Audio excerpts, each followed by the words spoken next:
प्यारे बच्चों, कैसे हैं आप सब? आशा करती हूँ आप सब अच्छे होंगे, स्वस्थ होंगे। स्वागत है आपका इस कक्षा में। आइए आज हम पढ़ते हैं हिंदी व्याकरण का पाठ 5 शब्द निर्माण, उपसर्ग, प्रत्यय, समास। वर्णों के सार्थक मेल से शब्द बनते हैं। शब्द निर्माण की दृष्टि से शब्द को दो वर्गों में बांटा जा सकता है, मूल शब्द और व्युत्पन्न शब्द। मूल शब्द वे शब्द होते हैं जो बिना किसी उपसर्ग प्रत्यय के योग से बने होते हैं। उन्हें विभक्त नहीं किया जा सकता। जैसे दिए गए उदाहरण में मान मूल शब्द है। सममान, सम्मान, सम्मानित, सम्मानित। व्युत्पन्न शब्द मूल शब्द के साथ उपसर्ग या प्रत्यय या दोनों लगाकर बनते हैं। जैसे मान में सम उपसर्ग लगा हो तो शब्द बना सम्मान, और इत प्रत्यय भी लगा हो तो शब्द बना सम्मान। शब्द निर्माण तीन प्रकार से होता है, उपसर्ग लगाकर, प्रत्यय लगाकर और समास करके। पहले हम उपसर्ग के बारे में अध्ययन करेंगे। उपसर्ग देखिए यहाँ पे स्वदेश, निर्देश, विदेश, परदेश, उपदेश, प्रदेश। तो देश शब्द में कितने सारे उपसर्ग लगे हैं, ठीक है। स्व, निर, वि, पर, उप, प्रे। जो शब्दांश किसी मूल शब्द के पहले लगकर उसके अर्थ में परिवर्तन कर देते हैं उन्हें उपसर्ग कहते हैं। आपने देखा कि एक देश मूल शब्द के पहले कुछ शब्दांश जोड़ने से उसके भिन्न भिन्न अर्थ हो गए। हिंदी में तीन प्रकार के उपसर्गों का प्रयोग किया जाता है। सबसे पहले संस्कृत के उपसर्ग। अ, अन। अ मतलब नहीं, अन मतलब नहीं, अभाव, असत्य, अज्ञान, अभाव, अनादि, अनुपस्थित, अनादर। अति, अधिक, अतिरिक्त, अत्यधिक, अधि, ऊपर, समीप, अधिपति, अधिनायक, अपहीन, बुरा, अपमान, अपकर्ष, अनु पीछे, सम्मान, अनुराग, अनुकरण, अब नीचे, हीन, बुरा, अवगुण, अवनति, अवरोह, अभी, सामने, पास, अभिलाषा, अभियोग, अभिशाप, उत्श्रेष्टा, ऊंचा, उत्साह, उत्थान, उत्कर्ष, दुर्बुरा, कठिन, दुर्जन, दुर्बल, दुर्गति, दुष्बुरा, दुश्चेष्टा, दुष्कर्म, दुष्प्रभाव, अच्छी तरह, निवेदन, निबंध, निर्रहित, निषेध, निर्जन, निरुत्साह, निस्रहित, निषेध, निष्कपट, निश्चल, परा, उल्टा, पीछे, यानी पराजय, पराक्रम, परि, सब ओर, परिक्रमा, परिवर्तन, आगे, अधिक, प्रगति, प्रबल, प्रति, विरुद्ध, सामने, प्रतिकार, प्रतिशोध, विशेष, अभाव, विज्ञान, विशेष, सम, अच्छा, पूर्ण, सम्मान, संपूर्ण। हिंदी के उपसर्ग। अध, आधा, अधपका, अधजरा, अन, अभाव, निषेध, अनजान, अनबन, अभाव रहित, अकाल, अछूत, अभाव रहित, उऋण, उजाड़, एकम, 19, 49, अहीनता, औगण, औध, निषेध रहित, निडर, निपुत, भरपूरा, भरपूर, भरपेट, कुबुरा, कुकर्म, कुसंगति, दुबुराहीन, दुबला, दुविधा। उपसर्ग की तरह प्रयोग किए जाने वाले संस्कृत के अव्यय। अपवान, नीचे, अधोमुख, अधोगति, अंतर, अंदर, अंतरराष्ट्रीय, अंतर्देशीय, चिर, बहुदेर, चिरकाल, चिरायु, पूरा, पहले, पुरातत्व, पुरातन, पुनर्बाद में, पुनर्जन्म, पुनरावृत्ति, सहसार, सहयोग, सहकर्मी, सहोदर, अलम, पर्याप्त, अलंकार, अलंकरण, सत, अच्छा, सद्भाव, सत्कार, सहसार, सहित, सहर्ष, तिरस, बुरा, तिरस्कार, तिरुभाव, इति, ऐसा, इत्यादि, इतिश्री, न, अभाव, नग्न, नास्तिक, आविर, प्रकट, आविर्भाव, आविष्कार, बाहिर, बाहर, बहिष्कार। अरबी फारसी के उपसर्ग। कम, थोड़ा, हीन, कमजोर, कमअक्ल, खुश, अच्छा, खुश किस्मत, खुश मिजाज, गैर, बिन, गैर हाजिर, गैर कानूनी, दर में, दरअसल, दरमियान, ना, नहीं, अभाव, ना लायक, ना समझ, केसार, अनुसार, बदौलत, बखूबी, केसान, बाइज्जत, बकायदा, बद, बुरा, बदनाम, बदबू। ठीक है। उपसर्ग के अन्य उदाहरण। ला, अभाव, बिना, ला इलाज, लापता, हम साल, हम उम्र, हम सफर, हर साल, हर हफ्ता, बेरहित, बेचारा, बेबस। अंग्रेजी के उपसर्ग। डिप्टी सहायक, डिप्टी कमिश्नर, चीफ मुख्य, चीफ मिनिस्टर, जनरल प्रधान, general secretary, general manager, vice उपसहायक, vice principal, vice chancellor. Sub अधीन, नीचे sub inspector, sub division. Head प्रमुख, हेडमास्टर, हेड ऑफिस। 6 इंटरनेट से संबंधित उपसर्ग वाले शब्द। Cyber space, cyber law, cyber booking, cyber crime, cyber युद्ध, साइबर सेल, साइबर डेंग। तो ये जो टॉपिक था उपसर्ग, उससे हमने सीखा जो शब्दांश किसी मूल शब्द के पहले लगकर उसके अर्थ में परिवर्तन ला देते हैं वे उपसर्ग कहलाते हैं। उपसर्ग शब्दांश होते हैं, शब्द नहीं। प्यारे बच्चों, कई शब्दांश ऐसे हैं किसी शब्द जो किसी शब्द के अंत में लगकर उसके अर्थ में परिवर्तन ला देते हैं। ऐसे शब्दांशों को प्रत्यय कहा जाता है। ठीक है। प्रत्यय द्वारा रचित शब्दों की रचना समझने के लिए निम्नलिखित उदाहरणों को देखिए। दुकान, जमादार, दुकानदार। जमींदार, जमींदार। थाने, जमादार, थानेदार।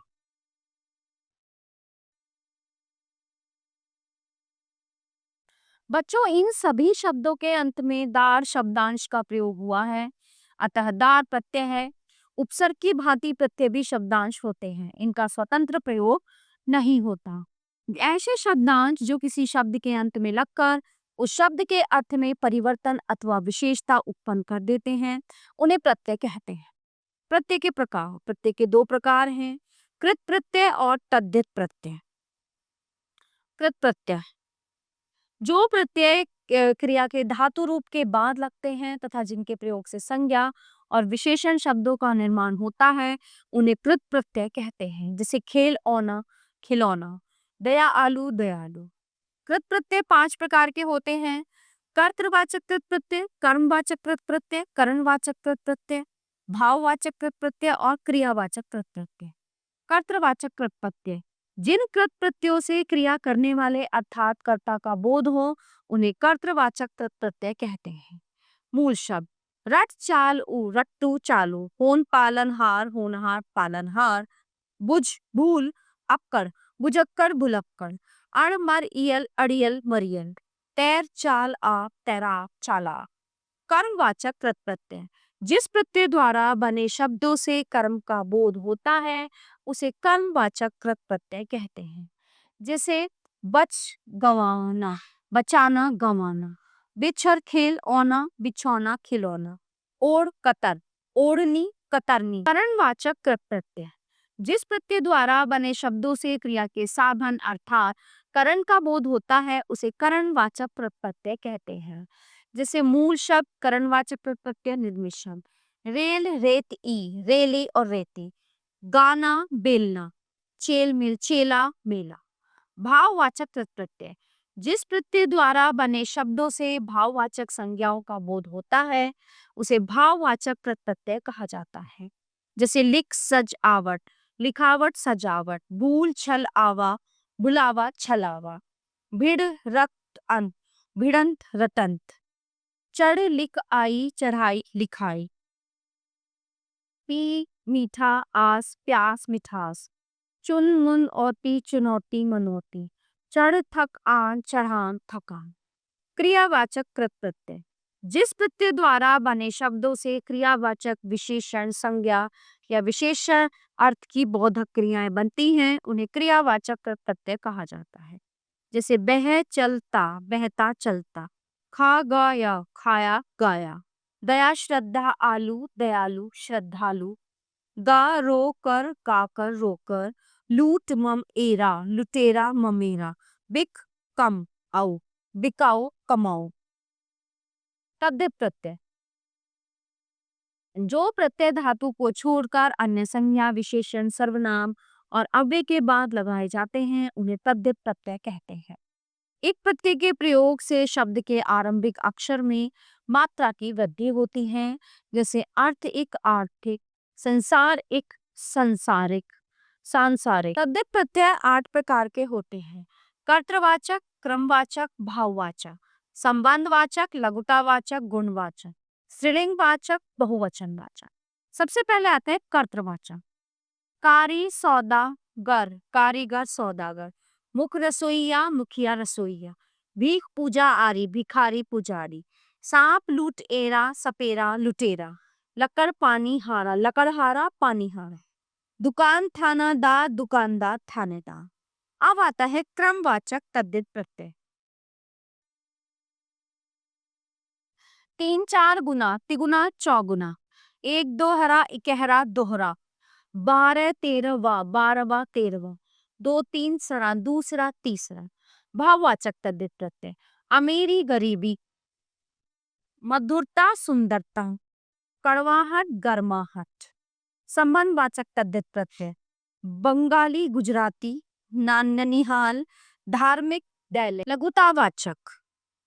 कोठारे कोठरी छतरी, डिबिया खटिया, मुखड़ा चमड़ा। गुणवाचक। प्रतिभावान धनवान प्रगतिशील विकासशील बुद्धिमान शक्तिमान, राष्ट्रीय आत्मीय तपस्वी मेधावी। स्त्रीलिंगवाचक। अध्यापिका लेखिका, देवरानी सेठानी ऊंच निचोड़नी। बहुवचनवाचक। पत्ते रास्ते, बेटियां लड़कियां महिलाएं कन्याएं। उर्दू के प्रमुख तद्धित प्रत्यय। अव्वल अक्लमंद सेहतमंद दर्दनाक खतरनाक, चालबाज धोखेबाज नमकीन शौकीन, रोजाना जुर्मान। संस्कृत भाषा के प्रमुख तद्धित प्रत्यय। दर्शनीय स्मरणीय हर्षित आनंदित, जल में दुख में गुरुता लघुता अंततः मूलतः। शीतलता, फिर 2 प्रत्ययों का एक साथ प्रयोग। शीतलता, सरकारी, सम्मानित, भारतीयता, बच्चापना। एक ही शब्द में उपसर्ग और प्रत्यय दोनों का एक साथ प्रयोग। बेईमानी, अभिमानी, प्रादेशिक, निर्दयी, अपमानित, दुस्साहसी, नासमझी। ठीक है, तो ये सभी जो है प्रत्यय के भेद हैं। तो क्या पढ़ा हमने इस पार्ट में, आइए दोहराते हैं। वे शब्दांश जो किसी शब्द के अंत में लगकर उस शब्द के अंत में परिवर्तन कर देते हैं उन्हें प्रत्यय कहते हैं। प्रत्यय 2 प्रकार के होते हैं, कृत प्रत्यय तथा तद्धित प्रत्यय। कृत प्रत्यय के भेद कर्तवाचक, कर्मवाचक, करणवाचक, भाववाचक और क्रियावाचक कृत प्रत्यय। तद्धित प्रत्यय के भेद कर्तवाचक, क्रमवाचक, भाववाचक, संबंधवाचक, लघुतावाचक, गुणवाचक, स्त्रीलिंगवाचक और बहुवचनवाचक तद्धित प्रत्यय। अब आता है हमारा अगला टॉपिक समास। अगला विषय है हमारा समास। रसोई के लिए घर रसोई घर, श्वेत है अंबर वस्त्र जिसके अर्थात श्वेतांबर सरस्वती। यहाँ ऊपर कुछ शब्दों के समूह दिए गए हैं तथा उनके साथ ही उनके संक्षिप्त रूप भी दिए गए हैं। इस संक्षिप्त करने की विधि को समास कहते हैं। तो इस प्रकार परस्पर संबंध रखने वाले 2 या 2 से अधिक शब्दों को मिलाकर नया शब्द बनाने की प्रक्रिया को समास कहते हैं। समास रचना में 2 पद होते हैं। पहले पद को पूर्वपद कहा जाता है और दूसरे पद को उत्तर पद कहा जाता है। इन दोनों से जो नया शब्द बनता है वो समास पद कहलाता है। समास पदों को अलग करने की प्रक्रिया को समास विग्रह कहते हैं। समास के भेद। समास के 6 भेद होते हैं। अव्ययभाव समास, तत्पुरुष समास, कंधार्य समास, द्विगु समास, द्वंद्व समास, बहुब्रीहि समास। अव्ययभाव समास, जिस समास पद का पहला पद अव्यय हो तथा समास पद वाक्य में क्रिया विशेषण का काम करे उसे अव्ययभाव समास कहते हैं। जैसे यथाशक्ति, शक्ति के अनुसार, आजीवन, जीवन भर, यथारीति, रीति के अनुसार, आमरण, मरण तक, यथा समय, समय के अनुसार, आजन, जन भर, प्रतिदिन, दिन दिन, यथा योग्य, योग्यता के अनुसार, हाथों हाथ, हाथ के हाथ, प्रत्येक, एक एक, दिनों दिन, दिन दिन में, भरपेट, पेट भरकर। दूसरा है हमारा तत्पुरुष समास। जिस समास में दूसरा पद प्रधान हो उसे तत्पुरुष समास कहते हैं। जैसे राजपुत्र, राजा का पुत्र। तत्पुरुष समास में विग्रह करते समय प्रथम पद के पीछे कारकों कन, करण, संप्रदान, अपादान, संबंध, अधिकरण के विभक्ति चिन्हों का प्रयोग होता है। जैसे समास पद विग्रह शरणागत, शरण में आया हुआ, में रेखांकित, रेखा से अंकित से, रसोई घर, रसोई के लिए, घर के लिए, देश निकाला, देश से निकाला से, राजपुरुष, राजा का पुरुष का, वनवास, वन में वास में, जलमग्न, जल में मग्न में, युद्ध भूमि, युद्ध के लिए, भूमि के लिए। कर्मधारय समास, जिस समास में उत्तर पद प्रधान हो तथा दोनों पदों में विशेषण विशेष्य अथवा उपमेय उपमान का संबंध हो उसे कर्मधारय समास कहते हैं। विशेषण विशेष्य, नीलकमल, नीला है जो कमल या नीला कमल। अधपका, आधा है जो पका या आधा पका। महापुरुष, महान है जो पुरुष या महान पुरुष। उपमेय उपमान, विद्याधन, विद्यारूपी धन। मुख चंद्र, मुख रूपी चंद्रमा। चरण कमल, कमल के समान चम। इस समास को तत्पुरुष समास का एक भेद माना जाता है। द्विगु समास, जिस समास में पहला पद संख्यावाची होता है वो द्विगु समास कहलाता है। जिसे चौराहा, चार राहों का समूह। इस समास को भी तत्पुरुष समास का एक भेद माना गया है। इस समास का विग्रह करते समय समाहार या समूह शब्द का प्रयोग किया जाता। अठन्नी, आठ आनों का समाहार। चवन्नी, चार आनों का। चौमासा, चार मासों का। सप्त सिंधु, सात सिंधुओं का। सतसई, 700 का। त्रिफला, 3 फलों का।